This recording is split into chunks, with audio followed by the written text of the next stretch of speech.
BA भाग तृतीय वर्ष प्रश्न पत्र प्रथम के सभी हिंदी साहित्य के विद्यार्थियों के लिए मैं हनुमान प्रसाद मीना, सहायकाचार्य हिंदी, राजकीय महाविद्यालय बयाना, एक वीडियो लेकर आया हूं जिसमें मैं आपके पाठ्यक्रम में शामिल पुस्तक आधुनिक हिंदी कविता के पाठ संख्या 10 के शीर्षक कवि दुष्यंत कुमार की गज़लों की सप्रसंग व्याख्या प्रस्तुत करने जा रहा हूँ।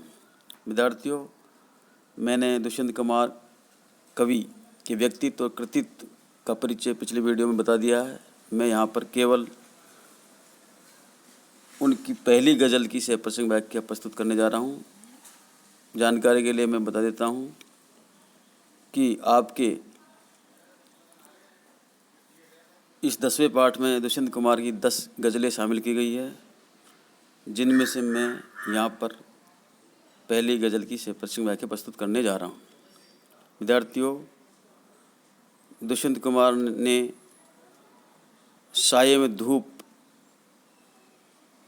गज़ल संग्रह शीर्षक पुस्तक 1975 में प्रकाशित की थी, अर्थात उनकी गज़ल संग्रहों की पुस्तक जिसका शीर्षक है साये में धूप 1975 ईस्वी में प्रकाशित हुई। उसमें शामिल गज़लें, जिनमें से हम यहाँ पर आपके पाठ में 10 गज़लें दी गई है, जिनमें से मैं उनकी पहली गज़ल जिसका शीर्षक है कहाँ तो तय था चिरागा हर एक घर के लिए की सप्रसंग व्याख्या प्रस्तुत करने जा रहा हूँ। विद्यार्थियों, दुष्यंत कुमार की जो पहली गज़ल है उसका शीर्षक है कहाँ तो तय था चिरागा हर एक घर के लिए। वो इस प्रकार है, पूरी गज़ल उसको ध्यान से सुने और उसकी सप्रसंग व्याख्या भी सुनते जाएं। कहाँ तो तय था चिरागा हर एक घर के लिए, कहाँ तो तय था चिरागा हर एक घर के लिए, कहाँ चिराग मयस्सर नहीं शहर के लिए।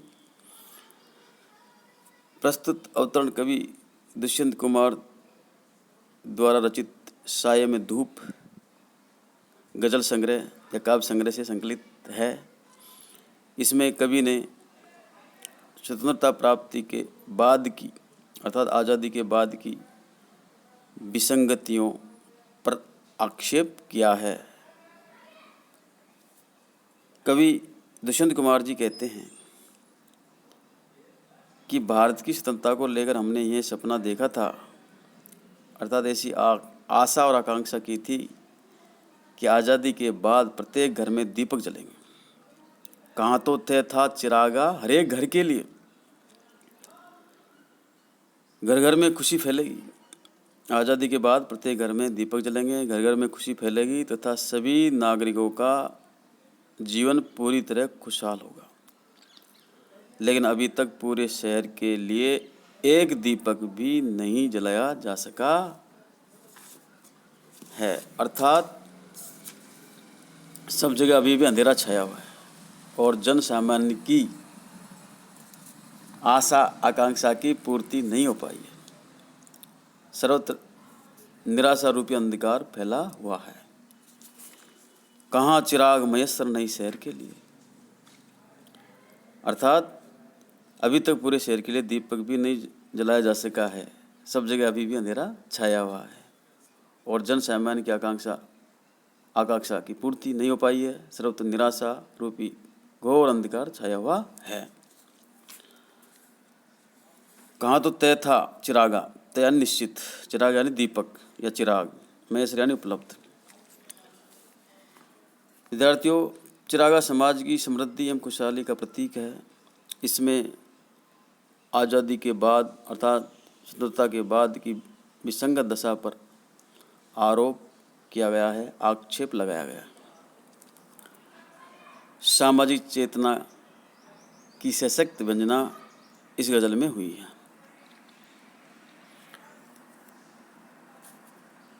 इसी गज़ल का अगला बंद है, यहाँ दरख्तों के साये में धूप लगती है, यहाँ दरख्तों के साये में धूप लगती है, चलो यहाँ से चले और उम्र भर के लिए।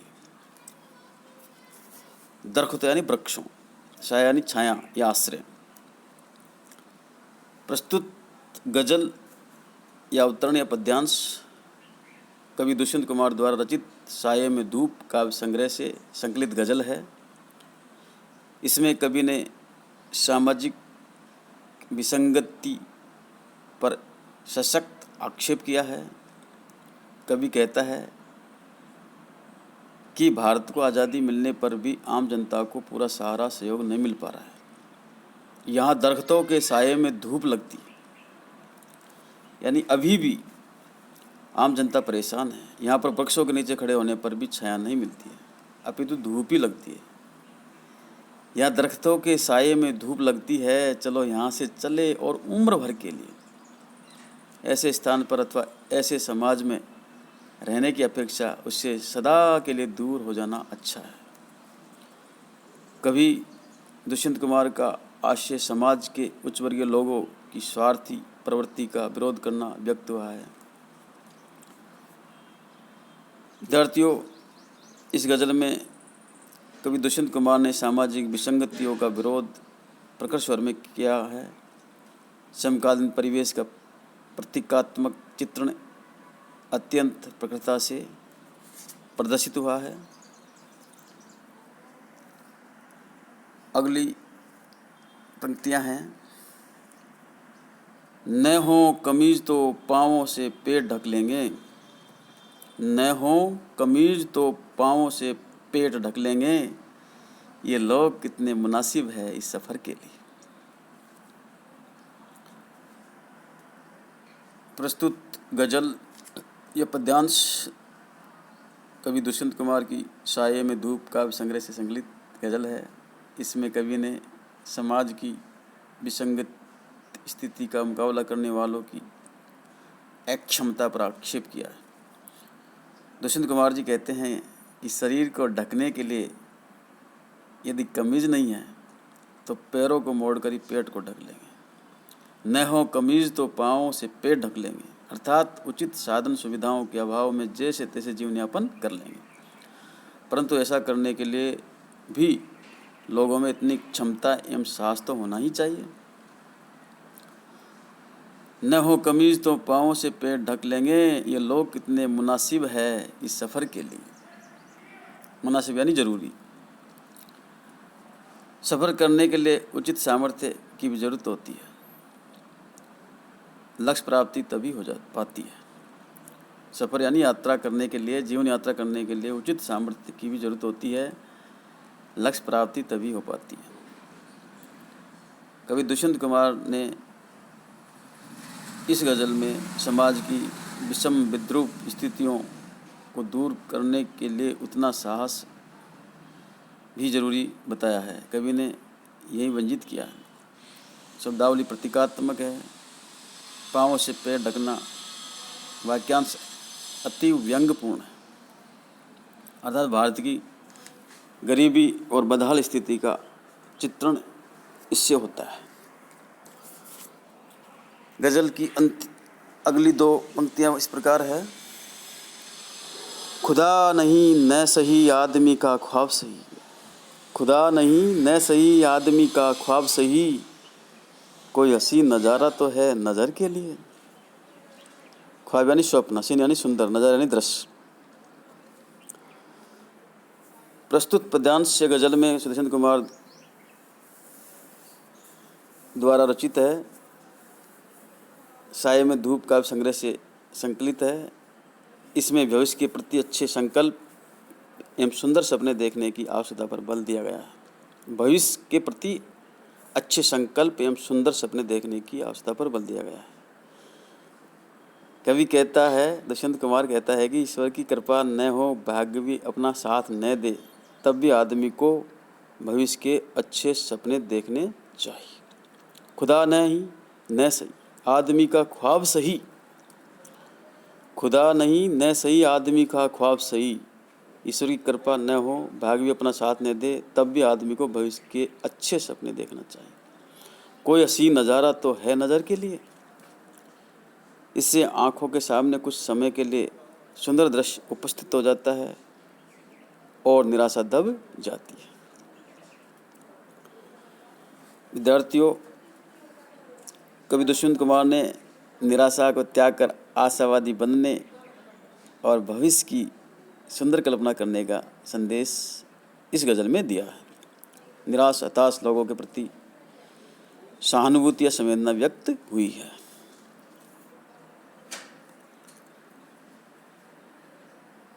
अगली गज़लों की दो पंक्तियाँ इस प्रकार है। वे मुतमईन है कि पत्थर पिघल नहीं सकता, वे मुतमईन है कि पत्थर पिघल नहीं सकता, मैं बेकरार हूँ आवाज़ में असर के लिए। यह गज़ल दुष्यंत कुमार द्वारा रचित साये में धूप काव्य संग्रह से उद्धृत है। इस गज़ल में सामयिक व्यवस्था पर आक्षेप किया है,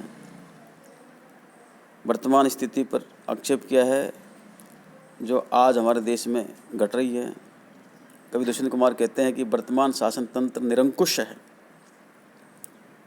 वे मुतमईन हैं, मुतमईन यानी आश्वस्त, वे मुतमईन हैं कि पत्थर पिघल नहीं सकता,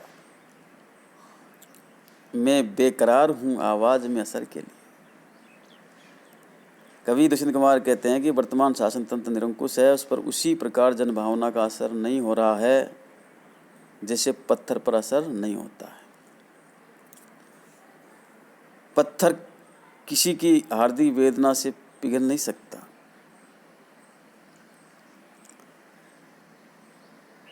फिर भी कवि अपने आक्रोश के प्रभाव को लेकर काफ़ी आश्वस्त है तथा देखना चाहता है कि कितने विलंब से इसका असर होगा। कवि दुष्यंत कुमार शासन तंत्र के निरंकुश शासन तंत्र के निर्जीव जड़ ढांचे पर आक्षेप इस गज़ल में करते हैं। आज़ाद भारत की दुर्दशा की वंदना इसमें हुई है। अगली गज़ल इस प्रकार है।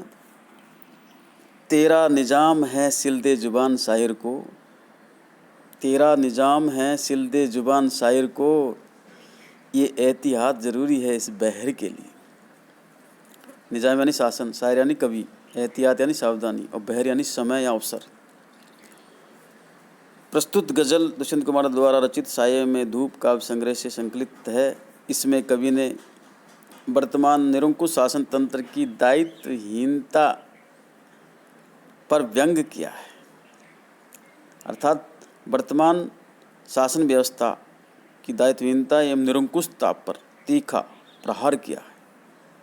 कवि दुष्यंत कुमार कहते हैं कि भले ही निरंकुश शासन कवि की आवाज़ को दबा दे, जो आज हमारे देश में हो रहा है, भले ही निरंकुश शासन कवि की आवाज़ को दबा दे, उस पर प्रतिबंध लगा दे, परंतु ऐसे अवसर पर अभिव्यक्ति की आज़ादी के लिए सावचेत रहने की जरूरत है। तेरा निज़ाम है सिलदे जुबान शायर को, ये एहतियात ज़रूरी है इस बहर के लिए। बहर यानी समय के लिए।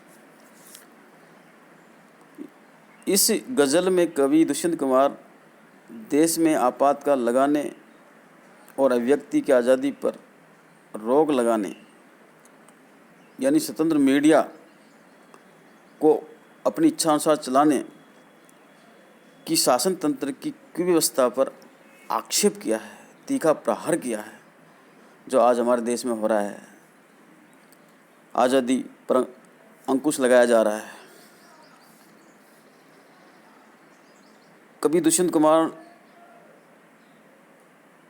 ने इस गज़ल में तेरा निजाम में शासन के कर्ता धर्ताओं की ओर संकेत किया है। तेरा निजाम यानी शासन की जो व्यवस्था है उसके लिए और उसको चलाने वाले जो नेता लोग हैं उनकी ओर संकेत किया है। अगली गज़ल जो इस प्रकार है, जो इस गज़ल की अंतिम पंक्तियां हैं विद्यार्थियों, वो इस प्रकार है, ध्यान से सुने। जिए तो अपने बगीचे में गुलमोहर के तले, जिए तो अपने बगीचे में गुलमोहर के तले, मरे तो गैर की गलियों में गुलमोहर के लिए। प्रस्तुत गज़ल दुष्यंत कुमार द्वारा रचित साये में धूप काव्य संग्रह से संकलित है। इसमें कवि ने लोकतंत्र पर आस्था के साथ देश प्रेम का सुर व्यक्त किया है। कवि लोकतंत्र में विश्वास करते हैं और साथ ही देश से प्रेम करते हैं। कवि दुष्यंत कुमार जी कहते हैं कि यदि जीवित रहें तो अपने बगीचे के गुलमोहर के नीचे रहें और कहीं अन्य स्थान पर मरना पड़े तो अपने लोकतंत्र की खातिर मरे, अर्थात हर हालत में देश प्रेम बना रहे। जिए तो अपने बगीचे में गुलमोहर के तले। गुलमोहर का प्रतीकात्मक प्रयोग किया गया है इसमें। इसे देश की स्वाधीनता एवं लोकतांत्रिक व्यवस्था के प्रति निष्ठा व्यक्त की, अर्थात अपने देश के लोकतंत्र में जीकर ही जिए। जिए तो अपने बगीचे में, बगीचा यहाँ देश का प्रतीक है, गुलमोहर यहाँ की लोकतंत्रिक व्यवस्था का प्रतीक है। जिए तो अपने बगीचे में गुलमोहर के तले, अर्थात अगर हम अपना जीवन जिए तो इसी देश में जिए और इसी देश के लोकतंत्र में रहकर जिए। मरे तो गैर की गलियों में गुलमोहर के लिए, और अगर हम दूसरे देश में भी जाकर मरें तो अपने देश की लोकतंत्रीय व्यवस्था के लिए मरें।